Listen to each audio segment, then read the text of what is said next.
Min lem tu lem re katong silo kan len la kol va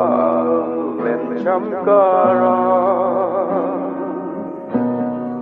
eng ti ka lung tu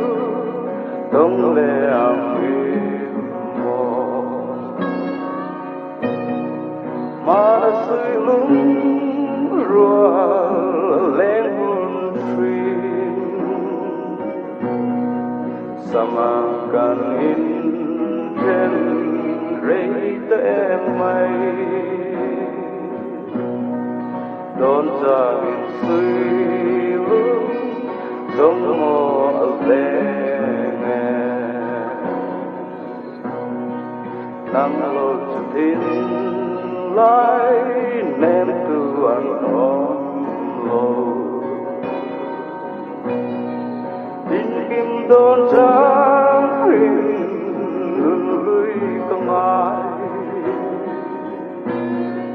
ai lâu âm riêng mua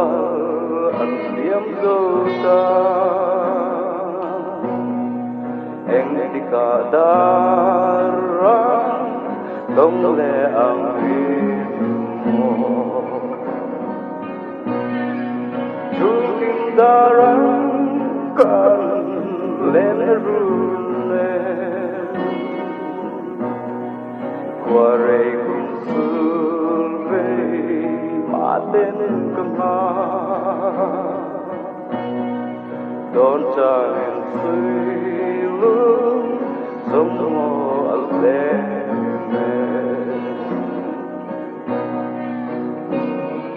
chúng tu ni ho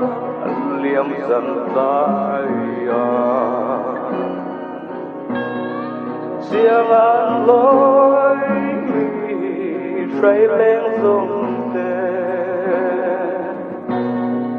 khi khơi áo nghe tiếng clo ya thăng van sờ thay rồi lại ăn bò đi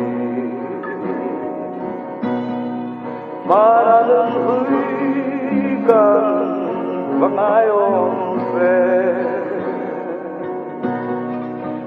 lâu tình trốn căn cùng lại đi lên ôm in tình ai em mày cần với dòng cũng sự là đang lô căn nun đang suy lung lên lên tên ketua tiam mà ruột dông tên tu mengan oi cây chim tang riết một baleng yang in mà riết tên ca phải gieo tôn em